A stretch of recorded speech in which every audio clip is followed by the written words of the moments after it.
అసలు మీరు ఈ వీడియో ఎందుకు చూడాలి? ఈ ప్రపంచంలో మోస్ట్ ఇంపార్టెంట్ వెపన్స్‌లో ఒకటే క్లారిటీ. చాలామంది చనిపోయిన తర్వాత ఇంకో లైఫ్ ఉందని కొంతమంది అనుకుంటూ ఉంటారు. కొంతమంది లైఫ్ లేదని అనుకుంటూ ఉంటారు. భూమి మీద మనం పడే బాధలే నరకమని, భూమి మీద మనం పడే సంతోషమే స్వర్గం అని కొంతమంది భావిస్తూ ఉంటారు. అసలు ఈ జీవితం యొక్క అర్థం ఏంటో తెలియక చాలామంది బ్రతికి చనిపోతూ ఉన్నారు. అయితే ఈరోజు ఈ వీడియో ద్వారా మీ మనసులో ఉన్న చాలా ప్రశ్నలకు, చాలా కన్‌ఫ్యూజన్స్‌కి సమాధానం దొరుకుతుంది. కాబట్టి మీరు ఈ వీడియో చూడాలి. ఓకే. ఈ వీడియో ఎండ్ అయ్యేలోపు నేను ఎక్కడో ఒక చోట మిమ్మల్ని సబ్స్క్రైబ్ చేసుకోమని అడుగుతాను. అంతవరకు మీరు గనుక ఈ వీడియోని చూస్తే ఖచ్చితంగా సబ్స్క్రైబ్ చేసుకోండి. Title explanation. ఇక్కడ 1 day is equal to 1 life అని ఇచ్చాను. ఎందుకు అసలు 1 day is equal to 1 life అంటే అర్థం ఏంటి? ఒక విషయాన్ని గమనించండి. ఒక చిన్న బిడ్డ ఫస్ట్ రోజు స్కూల్‌కెళ్ళినప్పుడు వాళ్ళ టీచరు ఆ బిడ్డకి ఏం నేర్పిస్తుందంటే ఏబీసీడీలు నేర్పిస్తుంది. ఆ తర్వాత తెలుగు అక్షరాలు నేర్పిస్తుంది. ఈ 2 ఆ బిడ్డకి తెలుసా అంటే తెలియవు. ఇలా తెలియని విషయాల్ని నేర్పించడానికి ఆ టీచర్ ఏం వాడుకుంటుందంటే ఏ ఫర్ యాపిల్ అంటుంది, బి ఫర్ బాల్ అంటుంది, బి ఫర్ బ్యాట్ అంటుంది, సి ఫర్ క్యాట్ అంటుంది, డి ఫర్ డాగ్ అంటుంది. ఇలా తెలిసిన వాటన్నిటిని చూపిస్తూ తెలియని విషయాలు నేర్పిస్తుంది. అయితే ఈ మెథడ్‌ని ఈ టీచర్స్ ఏదో కనిపెట్టామని అనుకుంటూ ఉంటారు. కానీ ఇది ఇంతకంటే ముందే బైబిల్‌లో రాయబడింది. యేసుక్రీస్తు గారి బోధనా శైలి కూడా ఇలానే ఉంటుందన్నమాట. దేవుడు కూడా మనకు తెలియని విషయాలను నేర్పించడానికి మన కళ్ళ ముందు ఉన్న చాలా వాటిని వాడుకుంటూ ఉన్నాడు. మనం కొన్ని విషయాలను అర్థం చేసుకోవాలంటే కొన్ని గంటలు టైం పడుతుంది. కొన్ని విషయాలను అర్థం చేసుకోవాలంటే కొన్ని రోజులు, కొన్ని విషయాలను అర్థం చేసుకోవాలంటే కొన్ని సంవత్సరాల టైం కూడా మనం రీసెర్చ్ చేయాలన్నమాట. అయితే మీరు అంత టైం స్పెండ్ చేయనక్కర్లేకుండా మీకు అలాంటి విషయాలను షార్ట్ వీడియో లాగా ఒక 10 మినిట్స్‌లో గాని, ఒక 5 మినిట్స్‌లో గాని మీకు అర్థమయ్యేలాగా చెప్పడంలో మన ఛానల్ మీకు ఎంతో కొంత సహాయపడుతుందని నేను నమ్ముతున్నాను. కాబట్టి మన ఛానల్‌ని సబ్స్క్రైబ్ చేసుకోండి. సరే. 1 day is equal to 1 life. ముందుగా మనం 1 లైఫ్‌ని డివైడ్ చేసుకుందాం అనమాట. ఒక లైఫ్‌ని మనం డివైడ్ చేసుకోబోతున్నాం. ఒక లైఫ్‌లో ఏముంటుందంటే ఒక అబ్బాయి అనుకోండి. బాల్యం ఉంటుంది, యవ్వనం ఉంటుంది, వృద్ధాప్యం ఉంటుంది. ఇక్కడ ఇంకోటి కూడా ఉంది మధ్య వయస్సు అని. మధ్య వయస్సును కూడా నేను యవ్వనంలోనే కలిపేశానన్నమాట. ఎందుకంటే నా దృష్టిలో పని చేయడానికి శక్తి కలిగిన ప్రతి ఒక్కరు కూడా యవ్వనులే అన్నమాట. కాబట్టి లైఫ్‌ని మనం 3 భాగాలుగా డివైడ్ చేసుకున్నాం. 1 బాల్యం, 2 యవ్వనం, 3 వృద్ధాప్యం. డేని కూడా మనం డివైడ్ చేసుకున్నాం.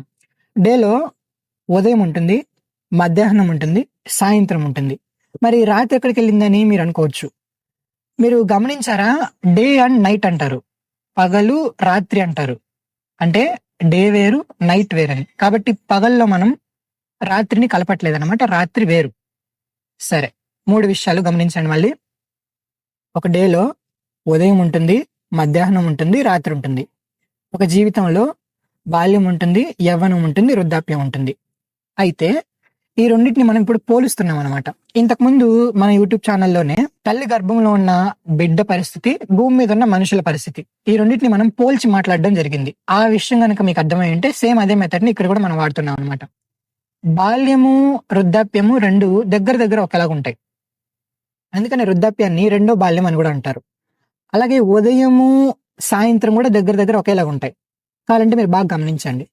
ఇప్పుడు ఇంతవరకు పోల్చిన పోలిక మీకు అర్థం అయ్యి ఉంటే ఓకే. అవ్వకపోయి ఉంటే నేను స్క్రీన్ మీద మీకు ఫోటో ఇస్తున్నాను. ఆ ఫోటోని గమనించండి, మీకు అర్థమవుతుంది. ఓకే. ఇప్పుడు మనం ఎండ్ ఆఫ్ ద డే ఏం చేస్తాం? నిద్రపోతాం. ఓకేనా? ఎండ్ ఆఫ్ ద లైఫ్ ఏం చేస్తాం? చనిపోతాం. బైబిల్లో దేవుడు ఏమంటాడంటే చనిపోయిన సందర్భాలలో నిద్రించిరి, నిద్రపోతున్నారు అని చెప్తాడు. ఒక స్టెఫెన్ సందర్భం కానివ్వండి, లేదంటే యోహాను సువార్తలో లాజర్ గారి సందర్భం కానివ్వండి, ఇలా కొన్ని సందర్భాలలో దేవుడు చనిపోయిన వ్యక్తుల గురించి మాట్లాడుతూ నిద్రించారు, నిద్రపోతున్నారు అని అంటున్నాడు. ఇక్కడ అల్టిమేట్ గా దేవుడు ఏం చెప్పాలనుకుంటున్నాడంటే చనిపోయిన వ్యక్తులందరూ నిద్రపోయిన వ్యక్తి ఎలాగైతే తిరిగి లేస్తాడో చనిపోయిన వ్యక్తులందరూ కూడా తిరిగి లేస్తారు అని చెప్తున్నాడు. మీకు అర్థమవుతుందా? మీరు ఈ వీడియో ఎందుకు చూస్తున్నారు? మీకు క్లారిటీ లేదన్నమాట. చనిపోయిన తర్వాత లైఫ్ ఉందా లేదా క్లారిటీ లేదు. కాబట్టి దేవుడు మీ కళ్ళ ముందర ఒక ఎగ్జాంపుల్ పెట్టాడు. ఒక డేలో ఉదయం ఉంటుంది, మధ్యాహ్నం ఉంటుంది, సాయంత్రం ఉంటుంది. సాయంత్రం తర్వాత రాత్రి అవుతుంది. ఆ రాత్రి మనిషి నిద్రపోతాడు. నిద్రపోయిన మనిషి ఖచ్చితంగా తిరిగి లేస్తాడు. ఒక డేలో బాల్యం ఉంటుంది, యవ్వనం ఉంటుంది, వృద్ధాప్యం ఉంటుంది.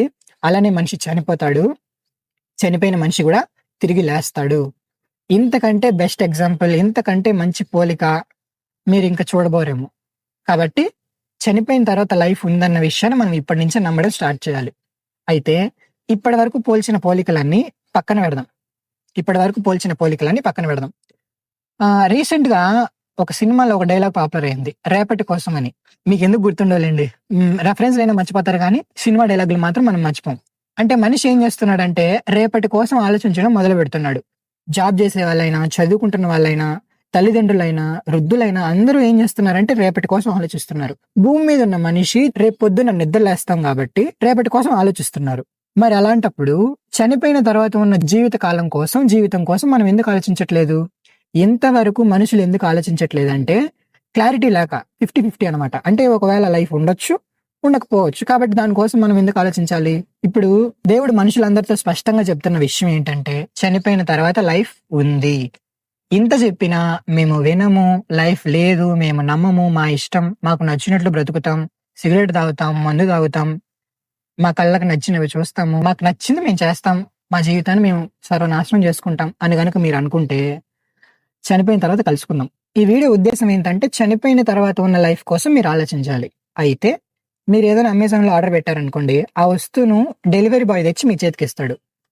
మీరు డెలివరీ బాయ్‌కి కొంచెం చార్జెస్ ఇవ్వాలి. ఆ తర్వాత ఎక్కువ డబ్బులు ఎవరికివ్వాలి? కంపెనీకివ్వాలి. ఎందుకంటే దానికి తయారు చేసింది ఎవరు? కంపెనీ వాళ్ళు. ఈ ఎగ్జాంపుల్ గనక మీకు అర్థమైతే ఈ భూమి మీద ఏ షాప్‌లో అయినా గానీ అసలు మీరు మీ కంటి ముందర మీ చేతికొస్తున్న ఏ వస్తువులైనా గానీ తయారు చేసిన వ్యక్తి వేరే, దాన్ని మీ దగ్గరకు డెలివరీ చేస్తున్న వ్యక్తులు వేరే. ఏదైనా కానివ్వండి దానన్నిటిని తయారు చేసింది దేవుడు. ఆఖరికి మీ లైఫ్ గూడా దేవుడిచ్చిందే. దేవుడే మిమ్మల్ని తయారు చేశాడు. దేవుడే మిమ్మల్ని భూమి మీదకి పంపించాడు. డెలివరీ చేయడానికి వాడుకున్నది ఎవరినంటే మీ తల్లిదండ్రులని. కాబట్టి మీరు మీ తల్లిదండ్రుల కంటే ఎక్కువగా మీరు రుణం ఎవరికి ఇవ్వాలంటే దేవుడికివ్వాలి. దేవుడి కోసం మీరు ఆలోచించాలి. ఎందుకంటే దేవుడి ప్రణాళిక, దేవుడి ఆలోచన మీరు, దేవుని సంకల్పంలో మీరు పుట్టినవారు. మీ అందరి లైఫ్‌కి అర్థాలున్నాయి. మీ అందరు దేవుడి కోసం బ్రతకాలి. దేవుని కోసం పుట్టిన వాళ్ళు. దేవుడి కోసం మీరు ఆలోచించాలి. దేవుడి కోసం చెప్పాలి. దేవుడికి నచ్చినట్లు మీరు బ్రతకాలి.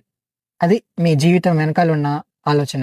చాలా మంది సువార్త చెప్పడానికి వస్తూ ఉంటారు. ఆ సువార్తలో ఏం చెప్తారంటే ఇదే. దేవుడికి నచ్చినట్లు మంచిగా బ్రతికితే పరలోకం ఇస్తాడు. దేవుడికి నచ్చనట్లు నచ్చకుండా బ్రతికితే నరకానికెళ్తావు. ఈ 2 విషయాలు చెప్పడానికి వాళ్ళు మన మధ్యలోకి వస్తూ ఉంటారనమాట. మీ తల్లిదండ్రుల కోసం గూడా మీరు కష్టపడాలి. ఈ భూమి మీద ఉన్నప్పుడు మీ తల్లిదండ్రుల కోసం కష్టపడి వారికి ఇవ్వాల్సింది వారికివ్వాలి. వారికంటే ఎక్కువ దేవుడికివ్వాలి.